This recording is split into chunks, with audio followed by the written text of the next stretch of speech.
নমস্কার, আমি ঋষিকেশ দেবগুপ্ত অফিসিয়ালে আপনাদেরকে স্বাগত। তাহলে তৃণমূল সুপ্রিমো মমতা ব্যানার্জির যে শুদ্ধিকরণের পথ, সেটাতে দীক্ষিত হয়ে বা আপ্লুত হয়ে আবার আর একজন তৃণমূল কংগ্রেস নেতা আত্মবলিদান করলেন বা তাকে করানো হলো। তার নাম অখিল গিরি। মানে কল্পনাতীত একটা বিষয় যে একজন জনপ্রতিনিধি, সে আবার একজন মন্ত্রী, কারা মন্ত্রী, সে এই ধরনের বক্তব্য রাখছে। মানে তৃণমূলের ভিতরে কান পাতলে এরকমও শোনা যাচ্ছে যে অভিষেক ব্যানার্জি টেলিভিশনে দেখেও অবাক হয়ে গেছে। মানে এমন একটা বিষয় কি করবে নিজেও বুঝতে পারছে না। তাই সবার আগে যেটা করেছে, ক্যামাক স্ট্রিট থেকে মানে যত মুখপাত্র রয়েছে তাদেরকে একটা করে SMS পাঠিয়ে দিয়েছে যে অন্তত তোমরা চুপ থেকো, তোমরা আর এই বিষয়ে কিছু বলো না আপাতত, আমি দেখছি কি করা যায়। মানে এই অখিলগিরি তার মন্তব্যের জন্য দীর্ঘদিন থেকে বিখ্যাত এবং সমালোচিত। আমাদের যে বর্তমান রাষ্ট্রপতি দ্রৌপদী মুর্মু, তাকে নিয়েও সে একটা সময় খুব কুরুচিপূর্ণ মন্তব্য করেছিলেন এবং মানে মমতা ব্যানার্জি বাধ্য হয়েছেন। মমতা ব্যানার্জি নিজের জন্য অতটা ক্ষমা চায়নি কখনো বা অনুতপ্ত হয়নি। ওই ব্যাপারে বলার পরে যা অনুতপ্ত হয়েছিল এবং নিজে ক্ষমা চেয়েছিলেন গোটা দেশের কাছে, রাজ্যের কাছে বা রাষ্ট্রের কাছে। এবার তাজপুরের একজন ফরেস্ট অফিসার মনীষা সাউ, তার প্রতি অখিলগিরির অভিযোগ যে রাতের বেলা তিনি দোকানগুলো যেগুলো বসিয়েছিল ওখানকার স্থানীয় লোকেরা কেটে দিয়েছে। আর মনীষা সাউয়ের যে বক্তব্য সেটা হচ্ছে ওটা ফরেস্টের জায়গা এবং তারা অন্যায়ভাবে সেখানে বসেছে, তাই তাদেরকে ওখান থেকে দখলমুক্ত করা হচ্ছে। আসলে বিষয়টা এরকম হতোই না। মমতা ব্যানার্জি লোকসভা ভোটের পর যেই বুলডোজারটা চালানো শুরু করলো সাংগঠনিকভাবে, মানে কাউকে রিয়াক্ট করলেন না, ছোট বড় নেতা থেকে পুলিশ প্রশাসন কর্মকর্তা প্রত্যেককে ধুয়ে দিলেন। তারপর থেকে এবার বাকিরা তখন তটস্থ হয়ে গেল, প্রশাসনিক কর্তারা। অন্য সময় যদি এটা হতো তাহলে হয়তো মনীষা সাউ অখিলগিরিকে কল করেই বলতেন যে ওনারা বসেছে, আমি কি করব। এবার যেহেতু মমতা ব্যানার্জি বলেছেন যে সরকারি জমি দখলমুক্ত রাখতে হবে, তাই প্রত্যেকে তটস্থ হয়ে গেছে, নিজেদের দায়িত্বে পুরো অবিচল হয়ে গেছে। আর যার জন্য স্থানীয় যে লোকেরা রয়েছে তারা যখন বসতে গেছে, সে সেখান থেকে উঠিয়ে দিয়েছে। এবার অখিলগিরির আবার বক্তব্য হচ্ছে মুখ্যমন্ত্রী তো মানবিক মুখ্যমন্ত্রী হতে বলেছে, অন্তত কারো পেটে লাথি মারবে না বা পেটে লাথি মারার মতো উদ্দেশ্য এই সরকারের নেই। মমতা ব্যানার্জির বক্তব্য এটা। এবং বিত্তবান না বিবেকবান মানুষ চাই। তাই অখিলগিরি বিবেক উৎসারিত হয়েছে এবং তার বশবর্তী হয়ে বা আপনি বলতে পারেন প্রতিক্রিয়া বশতই ওই মনীষা সাউকে ওরকম বাজে বাজে কথা বলে দিয়েছে, মানে যাচ্ছা তা বলেছে আর কি। অসভ্য বেয়াদব এগুলো তো রয়েছে। তার সাথে কি 6-7 দিনের বেশি আর টিকতে পারবে না, ম্যাক্স টু ম্যাক্স 10 দিন। 25 ফুট বা নাকি কত ফুট জায়গা আমরা নিয়ে নিলাম, আপনার ডিওএফ এর অনেক কুকীর্তি জানি, সব বিধানসভায় ফাঁস করে দেব, এসব অনেক অনেক অনেক কথা বলেছে। এবার কি হয়েছে, এই কথাগুলো বলবার পর কুণাল ঘোষ, তিনি টপমোস্ট মুখপাত্র তৃণমূলে, সর্বোচ্চ পর্যায়ে রয়েছে মুখপাত্রদের যেই স্তরবিন্যাস রয়েছে তার মধ্যে, সে তার মতো বলেছে যে এটা অত্যন্ত নিন্দনীয় এবং ভিন্ন ব্যাপার। বীরবাহা হাসদা বনমন্ত্রী ময়দানে অবতীর্ণ হয়েছে, সেও ওই ফরেস্ট রেঞ্জারের সাথে কথা বলেছে এবং কথা বলাটাই স্বাভাবিক, কারণ একজন নেতা যে এই ভাষায় একজন মহিলার সাথে বক্তব্য রাখছেন বা তার সাথে মানে ঝামেলা করছেন, তাকে এরকম কটূক্তি করছেন, সে মানসিকভাবে বিধ্বস্ত হয়ে যাবে, এটাই স্বাভাবিক। তার মধ্যে যথারীতি প্ররোচনামূলক মন্তব্যও ছিল যে ওনারা এখানে থাকবেন, ওনারা এখানকার লোকাল, আপনি আর কদিন। মানে কপাল ভালো মেয়েটির উপর আর কোনো আক্রমণ হয়ে যায়নি, বা ওখানকার লোকাল লোকরা যে ঠিক আছে আমার নেতা তো আছে, ওই অনুরাগ ঠাকুর যেরকম বলছেন দেশকে গাদ্দার গলি মারো, ওরকমই যখন বললেন যে আপনি আর কদিন, এরা তো আছেই, ভাগ্য ভালো তারপর আর আক্রমণ তার উপরে হয়ে যায়নি। এটা ওই মেয়েটির কপাল ভালো।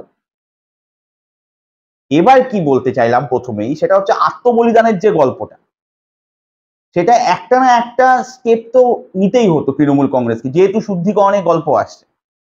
এবার শুদ্ধিকরণের দ্বিতীয় উদাহরণ হিসেবে উঠে আসলো এই হচ্ছে অখিলগিরি।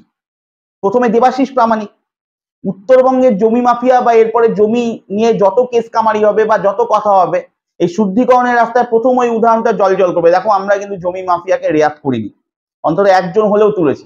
দেবাশিস প্রামাণিক সারা জীবন তৃণমূলের চোখে জমি মাফিয়া এবং তার জন্য শাস্তি পাওয়া একজন নেতা হিসেবে বা উদাহরণ হিসেবে থেকে যাবে। তিনি যেরকম নিজের আত্মবলিদান দিয়েছেন, এবার আত্মবলিদান দিলেন অখিলগিরি, যে সরকারি কর্তব্যরত সরকারি আমলা বা কর্মচারীদেরকে বাজে কথা বলবার জন্য জনপ্রতিনিধি হলেও তাকে রিয়াক্ট করেনি তৃণমূল কংগ্রেস, তাকে শাস্তি দেওয়া হয়েছে।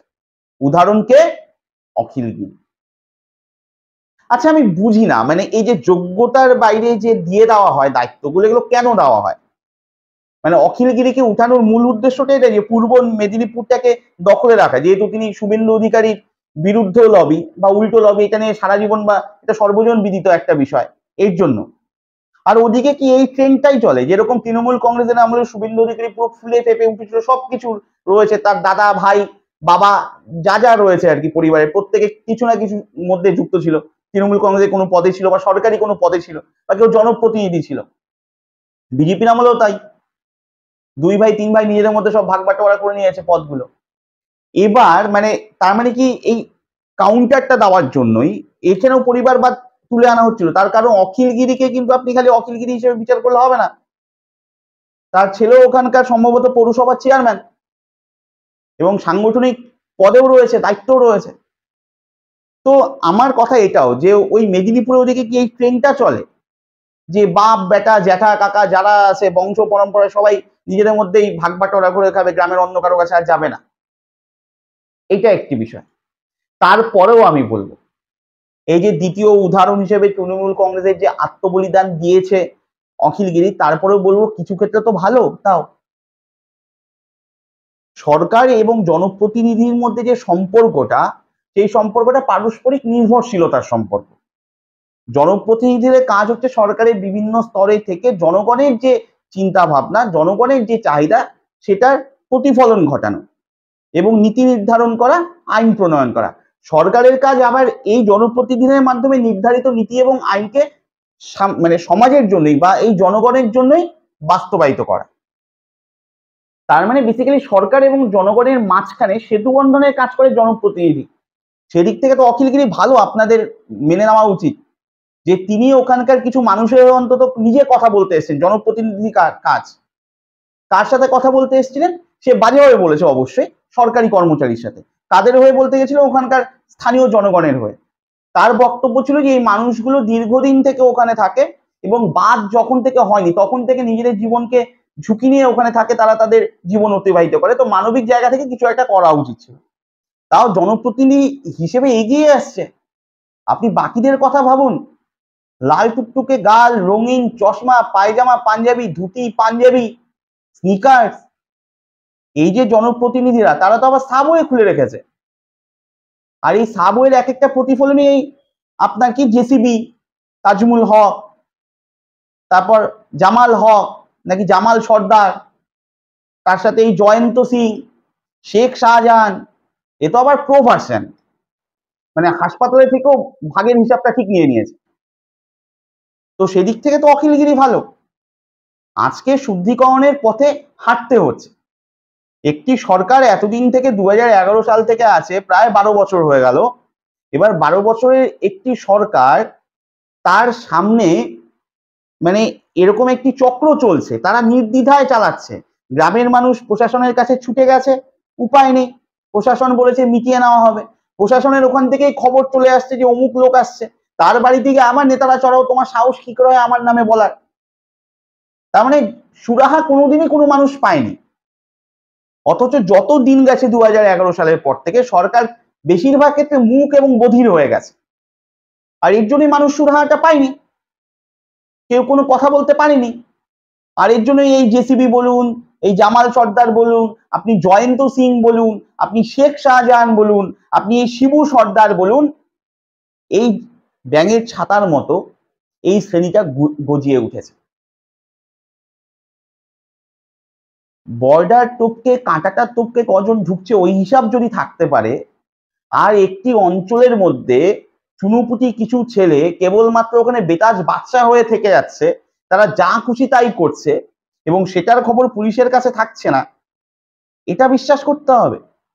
এবং যারা করাচ্ছে তারা পরে হাত মুখ মুছে বলছে আমাদেরই তো এখন জীবনের সব থেকে বড় বিষয় হয়ে গেছে নিজেদেরকে বাঁচিয়ে রাখা, আমরাও হুমকি পাচ্ছি।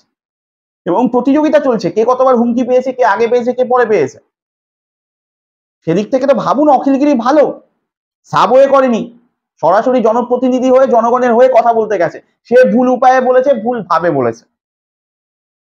যাই হোক, পশ্চিমবঙ্গের তৃণমূল সরকারের বা তৃণমূল দলের শুদ্ধিকরণের দ্বিতীয় সংস্করণ হিসেবে বা উদাহরণ হিসেবে নিজেকে যিনি আত্মবলিদান দিয়েছেন কারামন্ত্রী অখিল গিরি, তাকে এই আত্মবলিদানের জন্য তৃণমূল কংগ্রেসের পক্ষ থেকে অবশ্যই ধন্যবাদ জ্ঞাপন নিশ্চয়ই করা হবে। তার আগে আমরা ধন্যবাদ জ্ঞাপন করে নিই যে আপনি নিজেকে আত্মনিয়োজিত করেছেন বা আত্মবলিদান করেছেন তৃণমূলের শুদ্ধিকরণের দ্বিতীয় উদাহরণ হিসাবে। আপনাদের কি মতামত অবশ্যই জানাবেন। নমস্কার, ভালো থাকবেন।